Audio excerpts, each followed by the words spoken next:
최신 데이터 센터에 들어서면 깜빡이는 초록색 불빛과 함께 길게 늘어선 검은색 서버 렉들을 볼 수 있습니다. 천장에는 두꺼운 전원 케이블들이 복잡하게 얽혀 있고요. 기술자들이 GPU로 가득 찬 금속 트레이를 서버 렉에 밀어 넣는 모습도 보입니다. 이 기계들은 일반적인 컴퓨터, 즉 고전 컴퓨터이며 여러분이 아는 거의 모든 AI 모델들을 구동합니다. 휴대폰의 음성 비서부터 스트리밍 앱의 추천 시스템까지 말이죠. 하지만 이와는 다른 냉각 장치로 온도가 낮게 유지되는 인근 실험실에는 또 다른 기계가 있습니다. 키 큰 금속 원통 안에 자리 잡고 있으며 케이블과 마이크로파 선들이 밀폐된 공간으로 연결되어 있죠.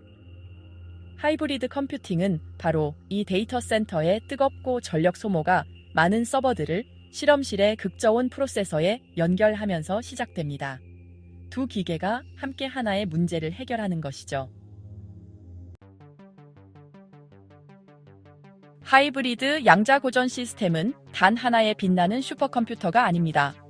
이는 일반 서버와 특수 양자 하드웨어를 보한 네트워크 케이블과 클라우드 대시보드를 통해 연결하는 협력적인 작업 흐름입니다. 데이터 과학자는 노트북에 앉아 개발창에 코드를 입력하고 계산의 일부를 IBM이 보호시설 내에 호스팅하는 양자 프로세서로 보냅니다. 고전 서버는 데이터를 준비하고 모니터의 행렬 형태로 배열하며 양자 칩에 명령을 전송합니다. 칩은 수학적 변환을 수행하고 측정 결과를 다시 보냅니다. 이러한 결과는 화면의 비트 문자열과 확률 막대로 나타나며 고전 서버는 이를 즉시 사용하여 계산을 계속합니다. 엔지니어들이 이러한 연결된 시스템을 구축하는 이유는 명확합니다. 대형 AI 모델의 훈련 대시보드가 벽면 모니터에 투영된 것을 보면 알 수 있죠. 손실 곡선이 서서히 하향하는 것을 볼 수 있고 동시에 금속 라액에 담긴 수많은 GPU들이 엄청난 전력을 소모하며 작동합니다. 냉각 팬들은 온도를 일정하게 유지하기 위해 끊임없이 돌아갑니다. 매개 변수 파라미터의 수가 수십억 개에 달하면서 더 나은 해결책을 찾는 과정은 며칠에서 몇 주까지 걸리기도 합니다. 마치 시뮬레이션 화면에 나타난 산맥처럼 수많은 봉구리와 계곡으로 가득 찬 탐색 공간을 헤매는 것과 같습니다. 기존의 하드웨어는 여러 칩의 작업을 분산시킬 수 있지만 최적화 알고리즘은 여전히 깊은 계곡에 갇혀 헤어나오지 못하거나 같은 영역을 몇 시간 동안 맴돌기도 합니다. 구독과 좋아요 부탁드립니다. 양자 프로세서는 특정 수학적 구조에 다르게 접근합니다. 이러한 차이점은 화이트보드에 그려진 회로도를 통해 이해할 수 있습니다. 실리콘 트랜지스터 내부에서 0 또는 1로 고정된 비트 대신 양자 칩은 진공 챔버 안에 부유하는 초전도 루프 또는 갇힌 이온으로 형성된 큐비트를 사용합니다. IBM의 엔지니어들과 MIT의 연구원들은 케이블을 통해 정밀하게 시간 조절된 마이크로파 펄스를 챔버 안으로 보냅니다. 이를 통해 장치 내부에서 확률파를 형성합니다. 회로가 작동할 때 양자 상태는 챔버 내부에서 동시에 많은 변수 조합을 탐색합니다. 측정 후 고전 컴퓨터는 제어 화면에 히스토그램으로 표시된 비트열을 읽어냅니다. 하이브리드 루프에서는 고전 컴퓨터가 해당 히스토그램을 기반으로 매개 변수를 조정한 다음 네트워크 케이블을 통해 새로운 지침을 다시 보냅니다. HSBC와 같은 은행의 트레이딩층에서 애널리스트들이 가격 차트와 깜빡이는 숫자로 가득 찬 모니터 앞에 앉아 있는 모습에서 이러한 업무 분담을 엿볼 수 있습니다. 고전적인 머신러닝 모델은 서버 라액에 저장된 과거 시장 데이터를 처리합니다. 동시에 포트폴리오 최적화 문제는 수천 가지 제약 조건으로 스프레드시트를 채웁니다. 양자 서브루틴은 해당 구조의 일부를 회로로 인코딩할 수 있으며 프로세서가 측정된 결과를 반환하면 고전적 솔버는 트레이딩 화면의 자산 배분을 업데이트합니다. 더 빠르거나 더 나은 솔루션은 적절한 순간에 거래를 실행하거나 가격 변동으로 인해 거래를 놓치는 것 사이의 차이를 의미할 수 있습니다. 하이브리드 시스템은 분자 시뮬레이션에 중점을 둔 연구실에서도 찾아볼 수 있습니다. 연구실 책상 옆 대형 모니터에서 화학자들이 3차원 분자 모델을 이리저리 돌려보는 모습이 흔하죠. 기존의 슈퍼컴퓨터는 수치 해석 방법을 사용하여 원자 간의 상호작용을 근사치로 계산합니다. 하지만 분자가 복잡해질수록 시뮬레이션 창에 표시되는 상호작용의 수는 기하급수적으로 늘어납니다. 마치 김장할 때 배추가 많아질수록 손이 더 많이 가는 것처럼요. IBM과 협력하는 연구그룹은 양자 프로세서를 사용하여 작은 분자 시스템의 특정 에너지 상태를 추정했으며 동시에 기존 클러스터가 주변 계산을 처리했습니다. 기존 컴퓨터가 모델을 구축하고 양자 장치가 목표 속성을 평가하며 기존 기계는 시각화 소프트웨어에 표시된 매개 변수를 업데이트합니다. 이러한 시스템들이 목표로 하는 핵심적인 문제는 전력 패널과 냉각 장비로 가득 찬 하드웨어실 내부에서 확인할 수 있습니다. AI 작업량이 늘어남에 따라 운영자들은 성능 유지를 위해 더 굵은 전력선, 더 큰 냉각 장치, 그리고 더욱 밀집된 렉을 설치합니다. 킬로와트가 추가될 때마다 비용은 증가하고 안정적인 전력과 일정한 온도는 신뢰성에 필수적이며 확장성은 열 방출과 칩 제조 한계로 인해 제약을 받습니다.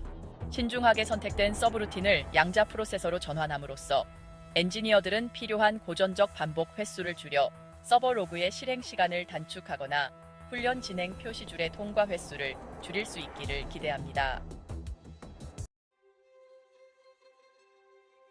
이러한 아키텍처를 구축하는 것은 양자 연구실 내부에서 볼 수 있는 여러 가지 어려움이 있습니다.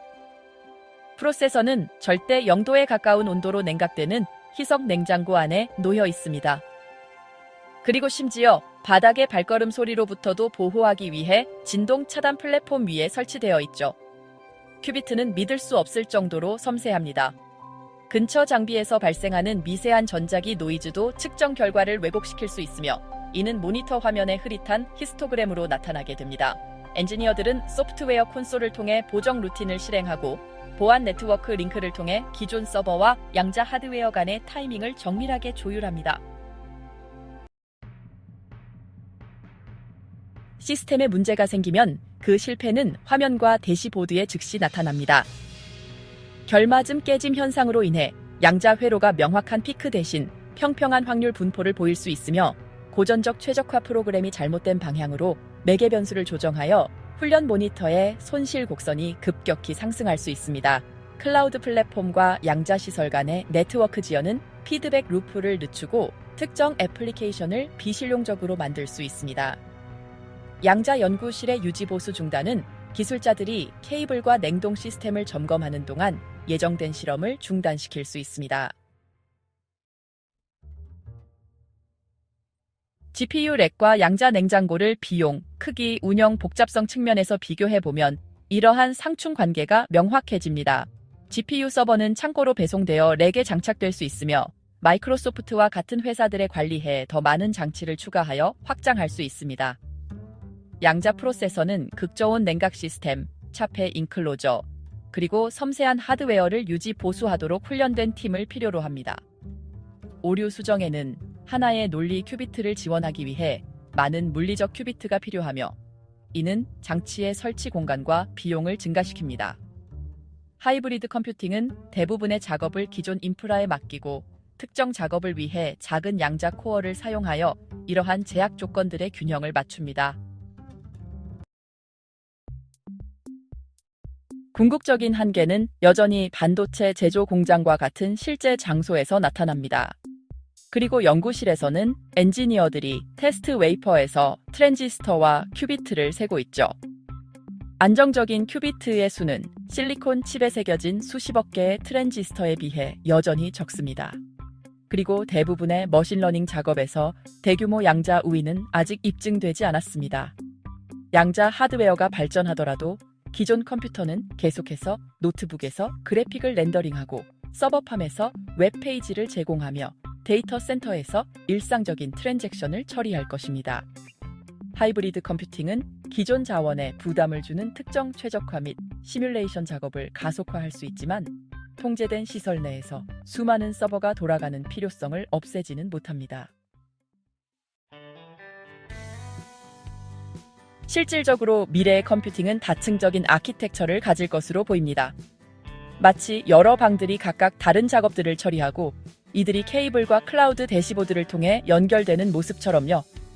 책상에 앉은 학생이 노트북으로 코드를 작성하면 그 계산의 일부는 기존 클러스터로 보내지고 또 다른 일부는 원격 양자 프로세서로 보내지는 식이죠.